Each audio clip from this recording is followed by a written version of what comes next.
మీరు కంగారు పడద్దు. మీకు చాలా మందికి పాసులు ఇచ్చినాం. ఫస్ట్ పాసులు ఇచ్చిన వారికి ఇస్తాం, తర్వాత పాసులు లేని వారికి ఇస్తాం, ఇంకా ఈరోజు నమోదు చేసుకునే వారికి ఇస్తాం.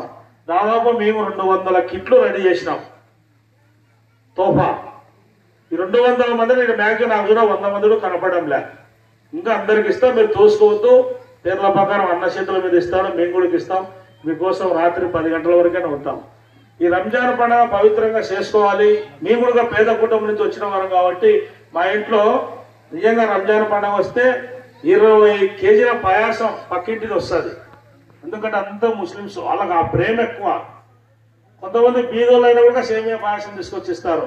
కలర్ రైస్, చికెను, గోంగూర, ఇట్లా రకరకాలు. అదే ప్రేమ అంటే.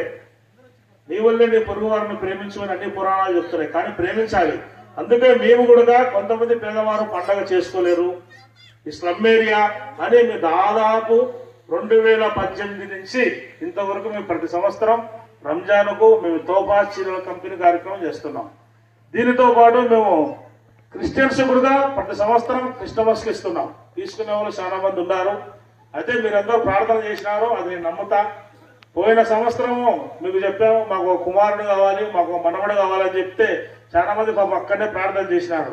మీ అందరూ ప్రార్థన మూలంగానే మాకు మంచి మనవడు కూడా దేవుడు ఇచ్చినాడు. మా మనవడు ఆడున్నాడు, కర్రే ఉంటాడు తుమ్మమ్మద్దులక. చూడు నా పాప చేతులు ఉన్నాడు చూడు. ఎందుకంటే మీరందరూ ప్రార్థన చేశారు. అందుకోసమే తల్లి ఈ సంవత్సరం మీకు అందరికి ఇవ్వాలా. మీరు పోయేటప్పుడు మా గురించి, మా కుటుంబం గురించి ప్రార్థన చేయండి. మన వైఎస్ నగర్ నుంచి ప్రార్థన చేయండి. ఒక వారం రోజులు కాలా మన మినిస్టర్ గారు సత్యమని అమ్మగారు స్వర్గస్థులు అయినారు, అంటే మరణించడం జరిగింది.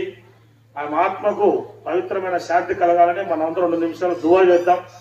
ఆ తర్వాత ఆమె పేరు మీదుగానే ఈరోజు తోఫా పంపిణీ కార్యక్రమం జరుపుకుంటున్నాం. కాకపోతే ముస్లింస్ విధానం ఏంటంటే ఫోటోలు గిటోలు పెట్టారు కాబట్టి అటువంటివి ఏం పెట్టలే. మా గురించి ప్రార్థన చేయండి. మినిస్టర్ ఫారూక్ సార్ గురించి ప్రార్థన చేయండి. సారు మైనార్టీ మినిస్టర్, మీకు అందరూ తెలుసు. అతి త్వరలో ఏప్రిల్ నుంచి మీకు లోన్లు స్టార్ట్ చేస్తారు. ప్రతి కుటుంబానికి లోన్లు వచ్చే విధంగా మనం చేసుకుందాం. అలాగే రోడ్లు డ్రైవర్లు స్టార్ట్ చేసినాం. అలాగే ఇప్పటికి 1,50,00,000 లక్షలు పని చేసినాం.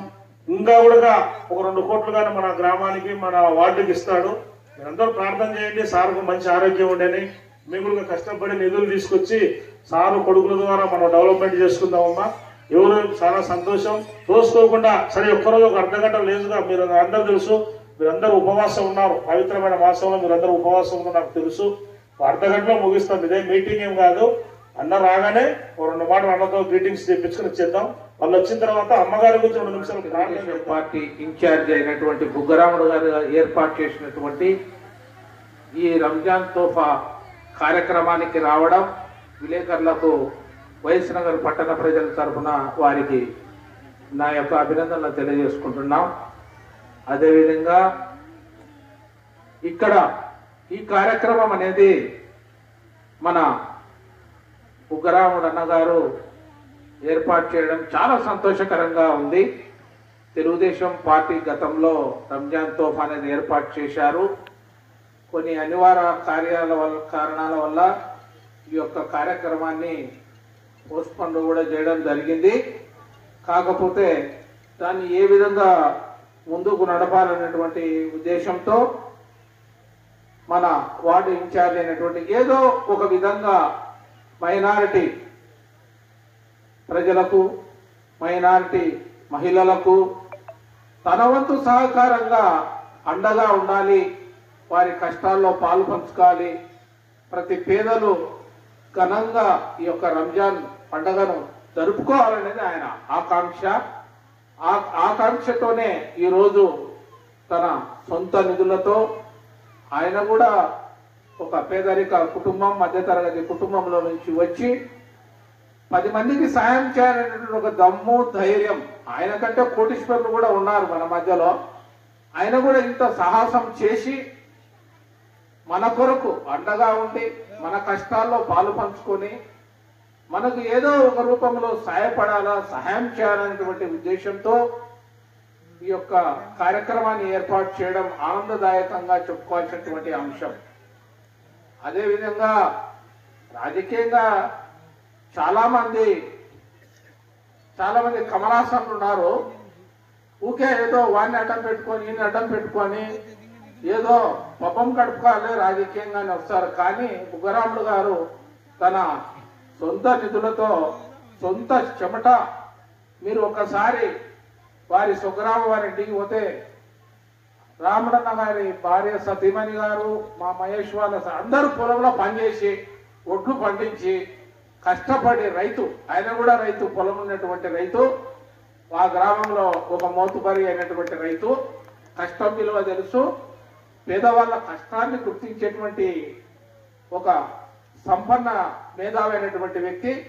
పేదవాడు ఎలా కష్టపడుతుంటాడు, ఎలాంటి ఇబ్బందులు ఎదుర్కొంటుంటారు, ఆ యొక్క కష్టాలు ఆయన ఆ యొక్క పేదరికమైనటువంటి నుండి వచ్చినటువంటి వ్యక్తికి చాలా క్లుప్తంగా తెలిసినటువంటి అంశం. కానీ రాజకీయాలు కొందరు ఆషామాషిగా చేస్తూ ఉంటారు, కొందరు క్రమబద్ధీకరంగా చేస్తూ ఉంటారు, కొందరు డిసిప్లిన్ గా చేస్తూ ఉంటారు, కొందరు పైరవీలతో రాజకీయాలు చేస్తూ ఉంటారు, కొందరు బంధుత్వాన్ని అడ్డం పెట్టుకొని రాజకీయాలకు వస్తుంటారు, మరికొందరు రకరకాలుగా వారి యొక్క మేధాస్తో ఎలా రాజకీయాన్ని ఛేదించాలనేటువంటి వస్తూ ఉంటారు. సపోజ్ ఒక ఉన్నత స్థితిలో మన బంధువు ఉంటే అట్లా దొడ్డిదారిన దొరవడి రాజకీయాన్ని హస్తగతం చేసుకుంటారు. అలా కాకుండా బుగ్గరాముడు గారు మన వార్డులో తెలుగుదేశం పార్టీ బలహీనత ఉన్నటువంటి సమయంలో ఇక్కడ